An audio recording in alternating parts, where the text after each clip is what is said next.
This fall, escape to the Smokies for the Bavarian Fall Festival at Anakista. Enjoy Bavarian-style food, live music, fall colors, and a beer tasting pass you'll love. Enjoy good views with great brews. Get your tickets at anakista.com.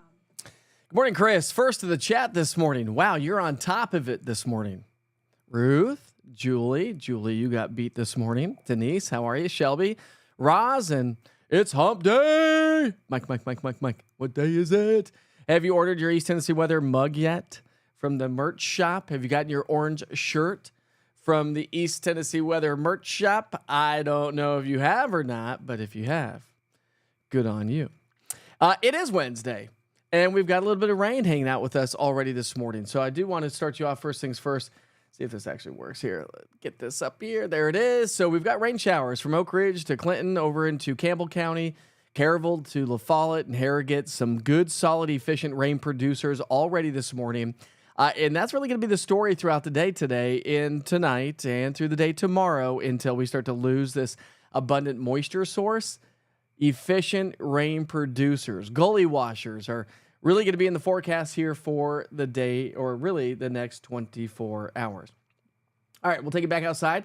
Not necessarily the case so far this morning. Up at a live look at Anakista here this morning. Gorgeous sunrise taking shape on my way home from school. From school, like I went to school. No, we're always learning, right? On the way home from the bus stop this morning. Took both kids to the bus stop. Wife is out of town. She's going to Nashville to go see Vince Gill and Amy Grant and her dad on Amy Grant's farm. And going to listen to some live music tonight because her dad's in Nashville. I mean, she's going to they're going to have so much fun. Although with all the rain moving on in, maybe not so much. All right, yesterday we topped out at 83 degrees. What was I forecasting? Does anybody remember?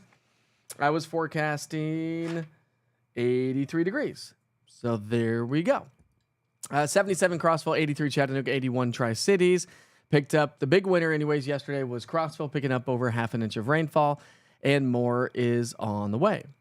All right, so a little bit of fog out there. Ken says, all I need to know is, will I be able to play golf today at 4:30 p.m.? Ken, probably not the case. Stand by. Your future cast is coming up in just moments. A little bit of fog out there, not enough to slow most of you down here. Just keep that in mind if you travel 75. 27, 127, you'll probably run into some fog this morning. Temperatures are in the 60s and 70s, so it feels good. We're actually trending a little bit warmer. Why? Because A, we've had the clouds, and B, we've had a little bit more moisture streaming on through, and so the higher the moisture content and the more clouds that we have, the less our temperatures can cool down. Good morning from Mickleton, New Jersey. Just watched Nor'easter Nick. Yeah, big shout out to Nor'easter Nick this morning. Also doing what I'm doing, or I'm doing what he's doing, but he's in New Jersey. All right, so temps in the 60s this morning. We're going to be a slow warm-up today. We're going to be nice and average. We're talking upper 70s to low 80s. Chance for some afternoon showers and thunderstorms. Highs will stay right there where we should be for this time of year. So how the air feels today is exactly how it should feel this time of the year. And into the evening hours we go, there is still a chance for rain and the potential for some heavy rain. So Ken, everybody, here's your future cast. Let's start you off this morning, picking up on those showers that we've already had this morning. Now, they are sliding their way from southwest to northeast with a slow progression easterly, or eastward anyways, as this whole system, as this whole trough starts to dig its way on in. So there's noon today. Could see some heavier showers north of Interstate 40, right along the Tennessee-Kentucky border, and then this will all start to dive its way on in. So, Ken, tea time 4:30, likely not the case, my friend. Sorry about that. Or anybody else heading off to the golf courses, or anybody else that has any afternoon or evening plans. Listen, kids heading home from school, we're going to get soaked. That runs all the way through, there's the evening rush hour. So this afternoon and this evening is really when it all fills in for all of us as this all swings its way on in. No rain yet in Sweetwater, not yet, but you will get some before the end of the day. Good morning. Herkel Durkel kind of morning for Chris this morning. Anybody know what that is? What's up, Buck? How are you this morning? I'm sorry, Ken. Well, you didn't invite me. You know, when the weatherman doesn't show up to the golf course, you probably know it's probably not a smart idea to make those tee times, just so you know. Hey, listen, by the end of the day today, it is Wednesday. By the end of the day today, and by the way, Ed Rupp's coming up in just a second, but we could see anywhere from 1 to 2 inches of rainfall by the end of the day today. So again, Can't stress enough, if very efficient rain producers, we have a level 1, level 2 risk for some localized flooding and flash flooding concerns. Actually, let me show you that for just a second. This was issued by the Storm Prediction Center, so we are under a level 1 risk for some isolated strong thunderstorms. So we could see some severe storms, damaging wind being the main threat. Not likely. The probability is really on the low end, but when you look at your instability or forecast storm energy, this would be convective available potential energy, CAPE. You can see most of the CAPE is going to be south of Interstate 40. A little bit of elevated CAPE kind of swinging its way through parts of Blount, Sevier, and Cott counties. Maybe could see some strong storms there. So we got to look at how that all plays out. But because we are talking about very efficient rain producers, the Weather Prediction Center has put us under a level 1 and mostly a level 2 for some localized flooding and flash flooding. So elevated rain chances today, tonight, and through the day tomorrow. Then we'll start to bring those down a little bit. But remember, this past weekend and even on Monday, I was talking about this upper level low kind of maybe getting cut off from the main jet stream pattern. Then yesterday, well, looked like it might kick its way on out of here. Unfortunately, it may still linger. So I actually think Saturday is going to give us overcast gray skies and maybe some light rain showers, but I wouldn't cancel any of those outdoor plans this weekend. So big picture, severe weather risk, mainly across west and middle Tennessee, stretching down to Mississippi, Alabama, parts of Louisiana as well. Cold front slides off to our east-southeast, and that takes that severe weather potential to our south and southeast. Copious amounts of water on the way. Look at all the dark shades of reds showing up with the forecast model. So again, that's why we are looking at efficient rain producers. Now, while we'll lose a lot of that moisture source on Friday, and so not necessarily talking about a lot of rain on Friday, it kind of get a little bit of a surge moving its way back in Friday into Saturday. And I think that little surge is what's going to help to pop off a few more showers as this low lingers around the area. All right, flash flood risk around the region. So level 1, level 2 risk today. Level 1 risk for the Smoky Mountains of East Tennessee, North Carolina, and northern Georgia tomorrow. And then all that shifts off to our south and southeast Friday into Saturday.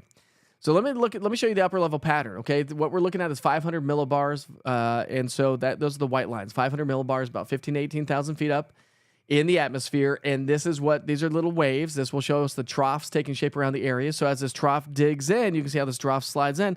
See how it's going to elevate the rain chances today, tomorrow, and then watch this. This is the American model of the GFS. Here's that low pressure. Gets cut off, and now there's Friday. There's Saturday, just kind of lingering around the area. So because of that, I think more bark than bite over the weekend, at least Friday, Saturday, Sunday, I think more bark than bite. What do I mean by that? Probably more cloud coverage than rainfall. I think the heaviest rain is today, tonight, and through the first part of our day tomorrow. Generally speaking, by the end of the week, we're still talking about 1 to 2 inches of rainfall. We now can see a little surge of moisture maybe by the end of the 7-day, and then we'll kind of get rid of that as we go into the first week of October. So you've been waiting for this patiently. So here's your 7-day forecast. Again, cold front on Friday.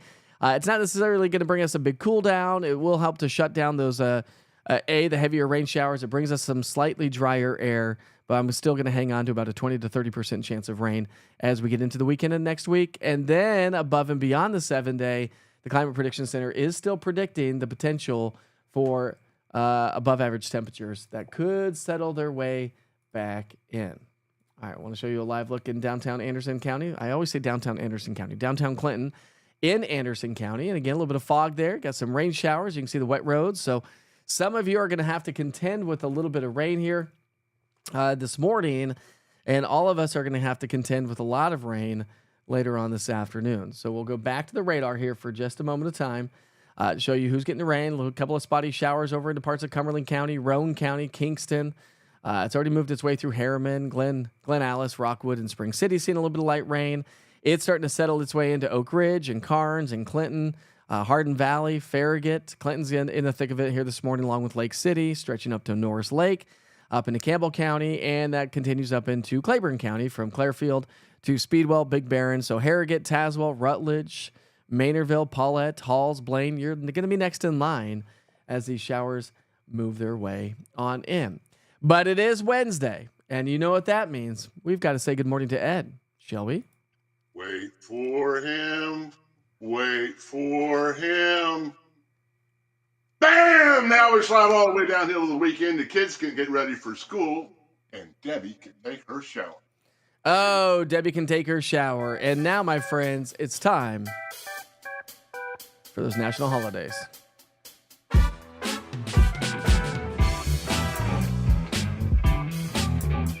I don't know what it is about this music, but it always makes me want to dance. Who wants to dance?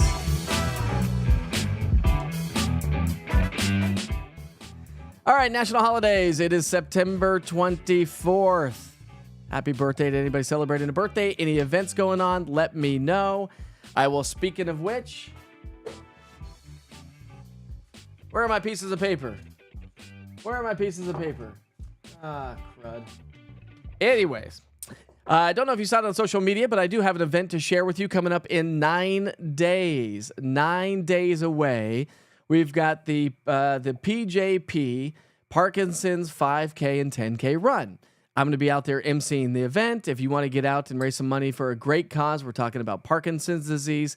Over 16,000 people live with Parkinson's disease in the state of Tennessee. So we're out going to be raising some good money. Now, there was some discrepancies on the dunk tank.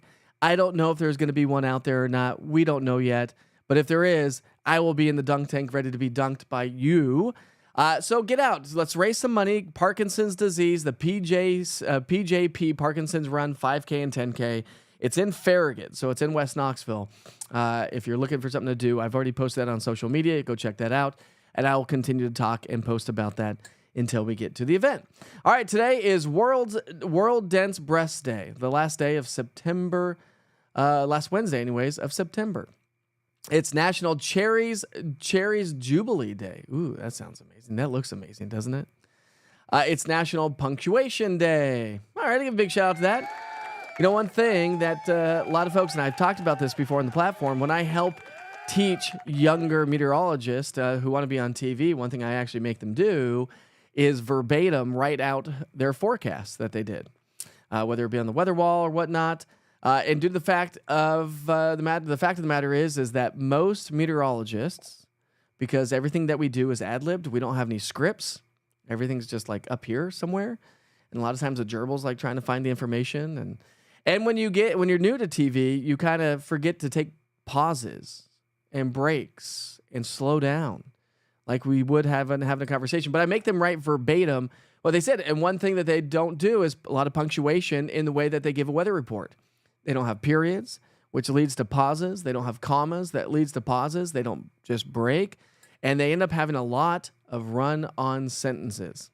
Just keep going and going and going. But it helps out a lot. All right, National Women's Health and Fitness Day. Big shout out to all you ladies out there. Get out and get some health and fitness on a day like today. Do it before the rain settles in. How about that? All right, let's talk about those historical weather events for this date in history. We'll start you back in 2005. Early in the morning, Major Hurricane Rita came ashore near Texas and the Texas-Louisiana border. That was back in 2005. And by the way, speaking of which, I do have some hurricane information to share with you because it is getting active in the tropics. In 1989, 47 cities between the Rockies and the Appalachians reported record low temperatures. Lows in Abilene, Texas dropped down to 38. Jackson, Kentucky down to 34.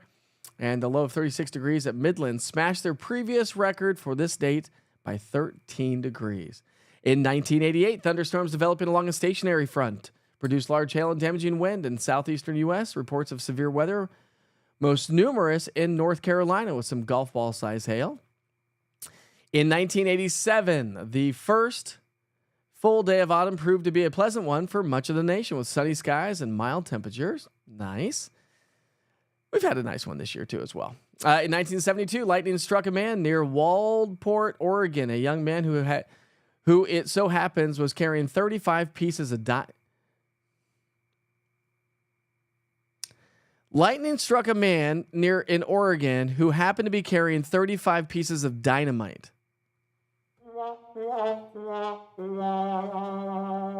Things that make you go, hmm? All right. A smoke pall from the Western Canadian wild forest fires covered much of the eastern U.S. in 1950. And in 1926, the temperatures at Yellowstone Park dipped all the way down to 9 degrees below zero. It was the coldest reading on record in the U.S. during the month of September.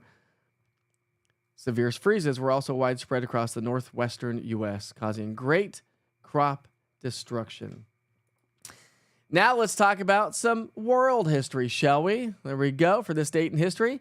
In 1998, the U.S. Federal Reserve released into circulation $2 billion in new, harder to counterfeit $20 bills. $2 billion $20 bills were released in 1998. In 1982, Buck, this one's for you. Prince's 1999 single was released. That was in 1982 that he did that. And then, of course, in 1999, we jammed to that song. In 1977, The Love Boat debuted on ABC. In 1961, The Bullwinkle Show premiered in prime time on NBC. The show was originally on ABC in the afternoon as Rocky and His Friends. In 1955, Judy Garland made her TV debut on the Ford Star Jubilee on CBS. In 1938, Don Budge became the first tennis player to win all 4 of the major titles in the U.S. as he won the U.S. Tennis Open.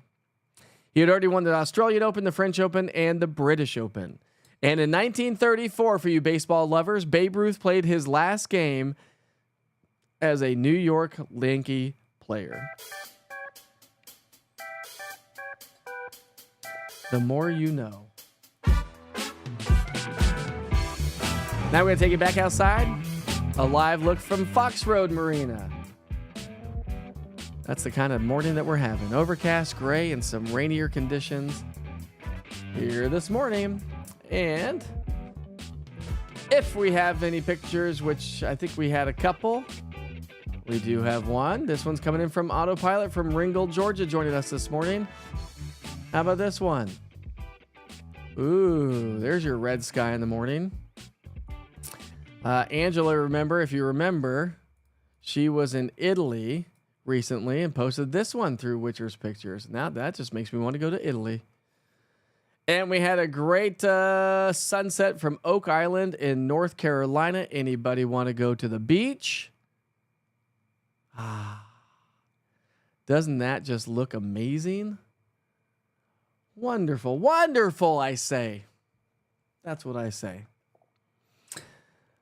All right, my friends, so grab the rain jackets and the umbrellas and the galoshes and the rain boots because you're going to need those on this good old hump day. Happy hump day to you, Aaron.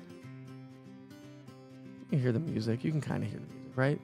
I feel like it needs to be a little louder. Anyways, tonight the Tennessee Theater is doing some dancing. Nice. Let's go dunk Witcher. Come on now. That ain't nice. Okay. Yeah, get your punctuation right? Things that make you go boom. Ooh, Widespread Panic. Is that tonight? Is that tonight, Buck? Uh-oh. Shoot me a text. Maybe I'm going to a concert tonight. Good morning, Chrissy. How are you?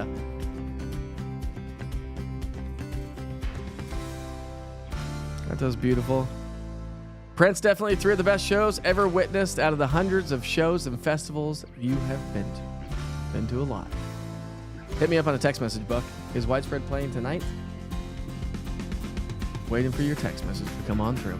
All right, so waves of rain, grab the umbrellas, track it with the interactive radar. The East Tennessee Weather App's going to be a great tool there. Remember, we have a chance for an isolated strong storm or two.